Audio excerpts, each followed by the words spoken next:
Ebusia ene yaba Moshi Zongo ahanum se dwumatitiriwa ewa ha ene se nkofo ewa ha ebo omhomodin di aluminium eye dadesen coal pot ene hu nioma ne oba dia dadesen sizes bia bi wa hanum se coal pot so sizes bia bi wa hanum se minim se o wonder se eye den ane eye dadesen eye den ne eye coal pot na de bia eye de no aduane die no ene oba ha dia enyasem ketwa kra yaba ye ne omuba bedi nkomo ye hwe process no ekwan faso enya omo aluminium no kwan mo faso nane kwan mo faso a omo moldi e ma ne be da de sen ene kopoti ntika me ho ne yenkwachiche nkomo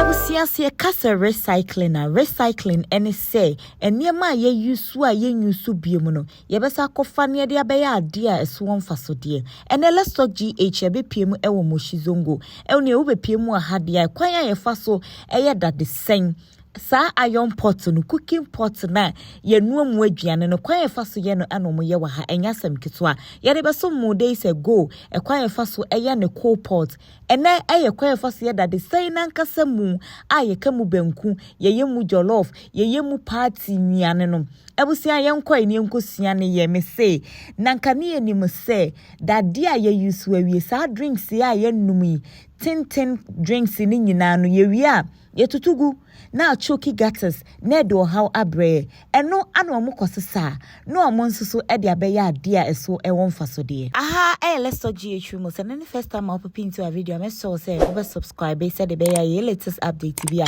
onsa ebetimi aka no follow your Facebook as Lestock GH rumors and a TikTok so as Lestock GH share video we ama foforo abehwe comment bi a wo na waja e comment section e de amame ebusia ene Lestock GH ebe pm e wo Moshi Zongo hanim say bebi a ye da de senum ensema omoka ne say ene car parts bi ehu hia mo omopa ene de yen car engine omo twa car engine no e wo sa aluminium ewum asa aluminium no eno ana omo soso ehu edi hia wo mo enti ene omo kọ mazi ho no mo a omo kọ no omo kọto a part ehu hia omo ne aluminium ti omo ba ene ebusia se de etwaguo na omo ba no ne omo betwitwa e de sija so na anane na enu ne nane a omo de ye eye dade sen na dade sen no bebusa se eye den no mutumi enya shape no omo se eye ade a eye tete adwuma eda ho omo nana nom ene start ye ana omo so etoa so enti omo wo mold dada me try dade sen no ye was sizes ye was size 1 size 2 sa up to size bi a wo penti finkitwa mu e de ko akesie mu na omo kano mo chi omo si ni size 7 omo se 7 de omo nananom anye etu omo so baaye no enya ade omo so eye size 7 no mold no eno na wuhu no ebusia eba in sizes size 5 size 10 9 sa na chese edididi suwa na ekro na omo fa mold na ebusia omo di ebutuo de anwea agum na anwea no omo de gumu wi a omo bobo anwea no so se de be ya anwea no begina ho pintin na chese ayi sa shape na omo pese omo etwa no na afi omo di enwea no so omo shape no ati se omo bobo entabo na omo de anya shape no nti eno no omo de betwa eye da de sen no mold no eho ahia na eno so omo de anwea agum na omo wo sisenia ye wo ye fufu ya no ma wo se de be ye no so ebe ye din enti abuso omo be feel ni nyina akopem se ebe ye ma omo wia na afi no omo de anwea foforo sa anwea ye omo di twa modi anwea no eno ne de aya ne emafo kakra but anwea foforo no omo de be pete so no eya anwea no emawo se de be ya enchichichichichi mu na afi so eho no ebe wo kama enti abuso won se omawo ade na amana fikama no na obi aba nipa no oba ne djuma oba bedi ni se ne de ni se oba obeyiyi sa mood no maye ni nyina afi ho na wa pra eye anwea no de abro so a ebe ma asa pie wada de san hu nyina obe pra ho nyina kama owia no di esam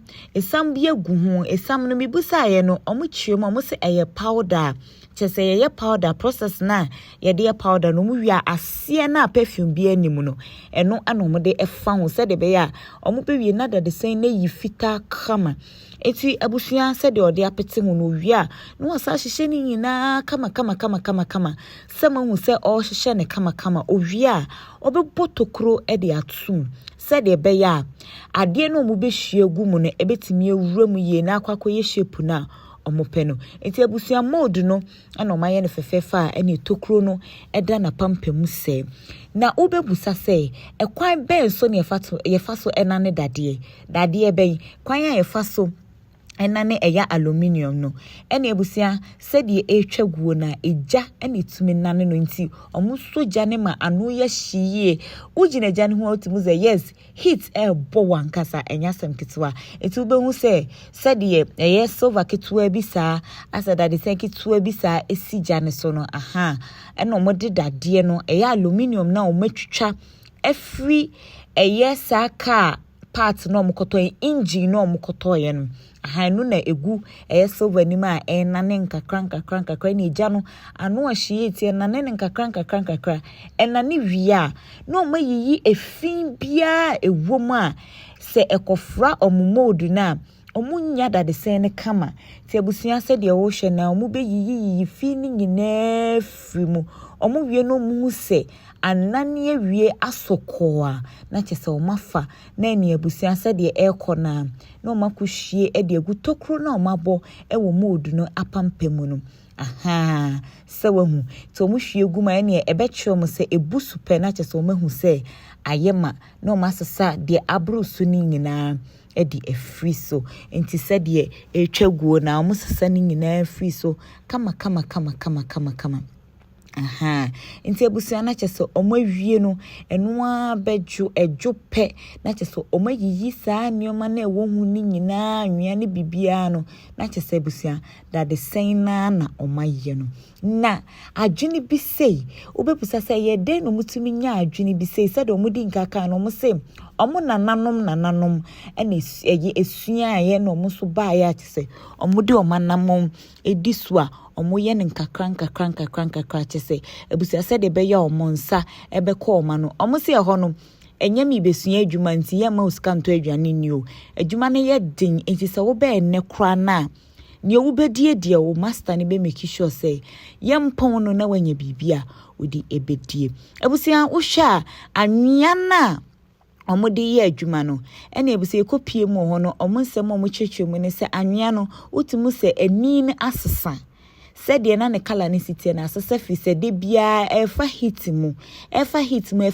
nti na ani na asesa saa no na ubehu se ase obi nso eso ne so an on se omudi etwa eyeda de sen no ebema na mommoa ti omu bie mu na afi omasone so kakra se de be trum kama na omatumi esade etwa foforo nti obi biara woni dwuma chese wo bepie mu ewo ba bia eyeda de sen ya odi wa ha ye wo de onane eya aluminium no ene ye wo de okofa ebehwie gum ye wo ma omutwa modu no omuhihye modu ne kama ye wo de osone eya anwea ne so sanso ana ene wo se final product no ye papa bi te hwa ene o chi hu se de be ya SSS bibia de twetwa hu bia ebefiri hu na chesa ye smooth ai na chesa process no obia ne ne dwuma odi wa ha omatwe ni omhu yie pa enya asem ketwa kra na abusia sene ye hwe ne fefefe no ekwan ye fa so ye dade sen wey anabroni beka se creativity chese omode omadwene na ayade amana ye fe na omonsem ba ko a abusia ikopie mu ho let's talk gh kopie mu na omode to ye nim ne se ebeya ye ka aban betse no yanka ma aban te se omadwuma no omoye ne eye din na afei so ede omonkwa etu nsayim ene sen eja hu ne nipagina wa abra oni bambo bia omo stresse nke beya aban fa ne hunjim na niema bi omu behia no omumra no mumeboa se de beya ebetumi ama adwuma no etu mpon ozum wa adwuma ye no kese pa ne sa da sen adwuma wi enso ye ni aban bi obe support ye amana koso mo oti ama boys no obia enyaska no afrim obia enyaska no afrim because adwuma we no efanse pa da sen ye de bibia akwa akire akwa bia eti ehia se aban be si company bi no ama machines e be na aluminium ye da ye adwuma eno kwa na de ehia pese pefo no aban no mboe mba be fa be si factory wo ne kwala boys no youth no be adwuma ye